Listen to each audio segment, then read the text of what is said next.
कामदेव प्रसाद यादव जी, प्यारे बच्चों बच्चियों और आगंतुक सज्जनों,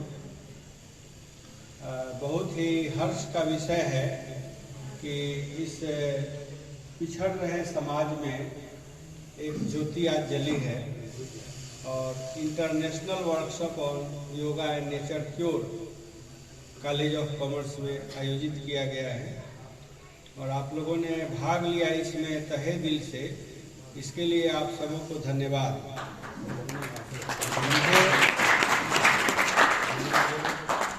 मुझे ये हर्ष हुआ कि मैं नहीं समझता था कि इतना इंटरेस्ट आप लोग लेंगे। सबने भाग लिया, सबने पैर फैलाए, हाथ उठाए, बाबा नाम केवलम गाए। तो ये सब देख करके अच्छा लगा, क्योंकि यह भी एक विज्ञान है। ये पूरब का विज्ञान है। पूरब का विज्ञान अभी अनएक्सप्लोर्ड है और पश्चिम का विज्ञान हम लोग अपना चुके हैं। वो फिजिकल साइंस कहलाता है और ये स्पिरिचुअल साइंस कहलाता है। तो दोनों का फील्ड अलग अलग है। इसलिए अलग है कि मैं भी उसका एक हिस्सा हूँ। क्वांटम मैकेनिक्स कहता है कि जब आप मेजरमेंट का हिस्सा खुद बन जाइएगा तो आप भी उस मेजरमेंट को प्रभावित कीजिएगा, तो रिजल्ट आपसे प्रभावित हो जाएगा। तो अध्यात्म जो है ऐसा विज्ञान है जिसमें आप खुद ही उस प्रयोग का हिस्सा होते हैं और आप उसको प्रभावित करते हैं।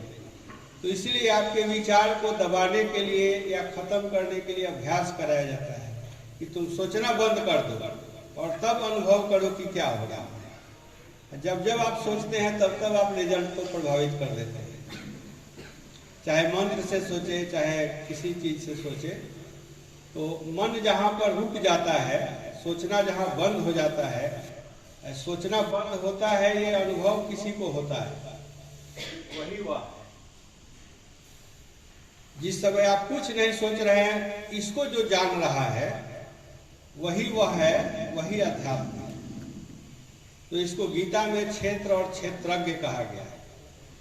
क्षेत्र मतलब फील्ड ऑफ व्यू, जिसको हम देख रहे हैं, और क्षेत्रज्ञ वह है जो इस सब को जान रहा है, साक्षी है इस सब का। तो सारी साधना इसी के लिए होती है और जो भी अन्य बातें होती है वो सब इसकी तरफ आकर्षित करने के लिए होती है। धूप जलाओ, अगरबत्ती दिखाओ, हनुमान जी को बुलाओ, गायत्री को बुलाओ। तो ये सब सारी चीजें जो हैं आम आदमी के लिए होती है। जैसे क ख ग घ पढ़ाया जाता है, तब उसके बाद आपको साहित्य पढ़ाया जाता है, तब व्याकरण पढ़ाया जाता है। तो ग्रेजुअल डेवलपमेंट के लिए अध्यात्म भी स्टेप्स बने हुए हैं और उन्हीं स्टेप्स के लिए हम लोग चलते हैं। लेकिन जो शार्प आदमी होता है वो डायरेक्ट अटैक करता है, जहाँ जाना है वहाँ डायरेक्ट पहुँचता है। और जो ब्लर्ड आदमी है वो धीरे धीरे समझते समझते पहुंचता है। तो एक संत अच्छा भाषण दे रहे थे कि गृहस्थ भी ईश्वर तक पहुंचता है और साधु भी पहुंचता है। गृहस्थ थोड़ा धक्का मुक्की खाते हुए पहुंचता है, मार पीटते हुए, और साधु बिना मार खाए ही वहां पहुंच जाता है। तो दोनों पहुंचते हैं, एक अपना अनुभव करके पहुंचता है कि अरे ये संसार ठीक नहीं है, ठीक नहीं है, ये करते हुए, और साधु समझ लेता है कि ये ठीक नहीं है। इस पर बहुत सी कथाएं हैं। मैं अपना एक अनुभव सुनाऊंगा। जब मैं एमएससी में था, रामानुजन हॉस्टल में हम लोग कुछ दिन रहे थे। गंगा किनारे, बगल में गंगा जी हैं, तो वहाँ माइंड थक गया पढ़ते पढ़ते, तो हम लोग घूमने जाते थे हवा खाने के लिए। वहाँ सीढ़ियों पर बैठ के कुछ देर हवा खाए, कोई आया तो गप उप किया, हंसे उसे, इसके बाद आते थे। तो एक दिन की घटना घटी मेरे साथ, उसका एक्सप्लेनेशन हमको आज तक नहीं मिला, वो आपसे साझा करेंगे। एक दिन मैं 11 बजे, 11:30 बजे के करीब हथुआ हॉस्टल से निकल के और अकेले चला गया गंगा किनारे। रात में, दिन में नहीं। तो वहाँ कोई नहीं था। फिर मैं सीढ़ियों पर बैठा रहा, तब देखा कि एक साधु जी बैठे हुए हैं मंदिर के सामने, वहाँ मंदिर भी है 2-3। तो मैंने कहा कि बाबा कुछ खाइएगा, मेस से रोटी ला देते हैं, खा लीजिए, अकेले बैठे हैं। तो वो बोले कि बहुत रोटी खाया है, अब मैं रोटी नहीं खाऊंगा। फिर थोड़ी देर चुप रहे, इसके बाद बोले कि मैं बेल खाऊंगा। अब समझिए 11:30 बज रहा था रात, अब बेल हम कहाँ से लाते हैं। फिर हमको ध्यान आया कि महेंद्र पोस्ट ऑफिस के पास फल की दुकान रहती है, तो ट्राई करते हैं, वहाँ जाते हैं। तो वहाँ गए तो दुकान सब बंद हो गई थी और एक ठेला वाला खाली बेल लेके ही आ रहा था। This is not explained bye me why this happened and how this happened. मैंने उससे बेल खरीदा और बेल लाकर उनको दिया। इसके बाद कहा कि चलिए हॉस्टल में हम आपको सुलाते हैं, यहाँ तो मच्छर काटेगा। बोले कि मेरा चेला मच्छरदानी लगा के रखा है, लेकिन हम वहाँ नहीं जाएंगे, गंगा जी का आज दर्शन करेंगे। तो वो वहीं बैठे रहे। फिर हम हॉस्टल में आए और एक मेस में खाना बनाता था, वो भी उसको बोले कि चलो एक बाबा है, उनको गोड़ लागल, थोड़ा आशीर्वाद ले लो। गए हम लोग तो वहाँ कोई नहीं था, तो वो चले गए थे वहाँ से। तो ये घटना जो घटी कि उन्होंने बेल मांगा और मैं सड़क पर आया तो वो बेल ठेला लेके आ रहा था।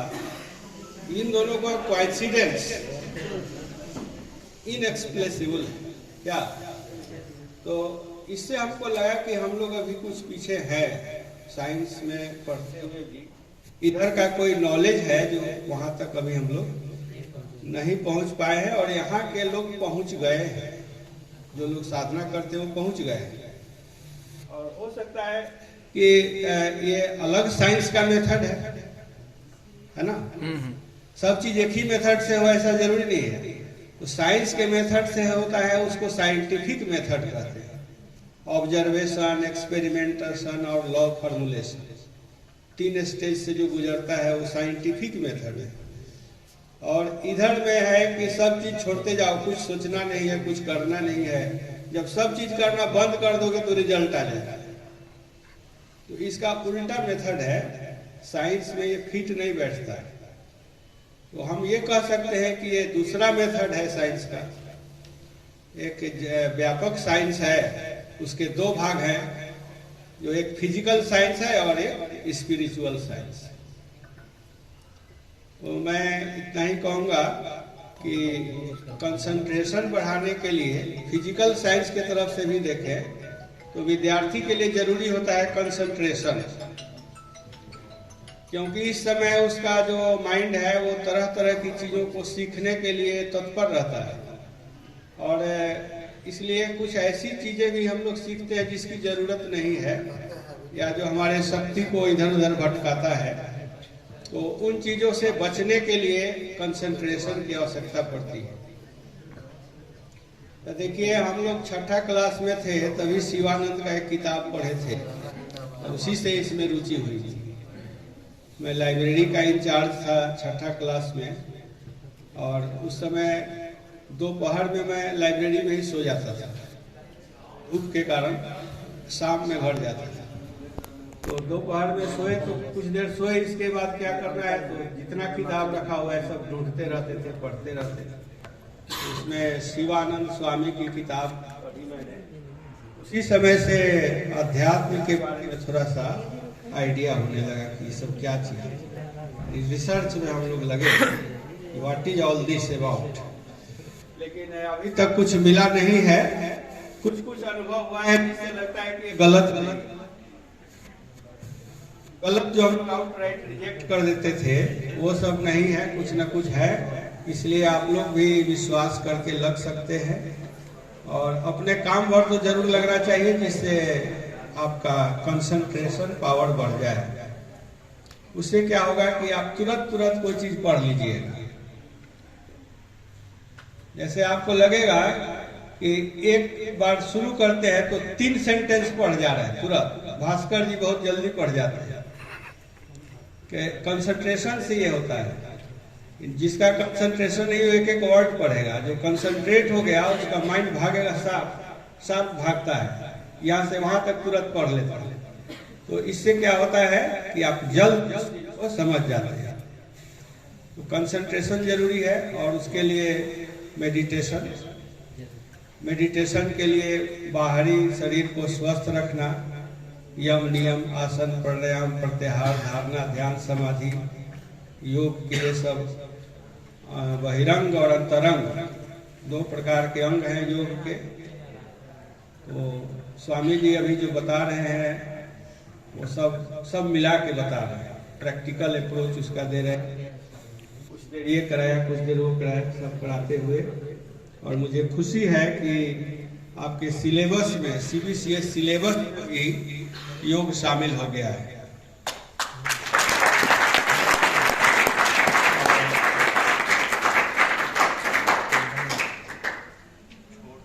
मुझे उम्मीद है कि इस कार्यक्रम से आप लोग लाभान्वित होंगे।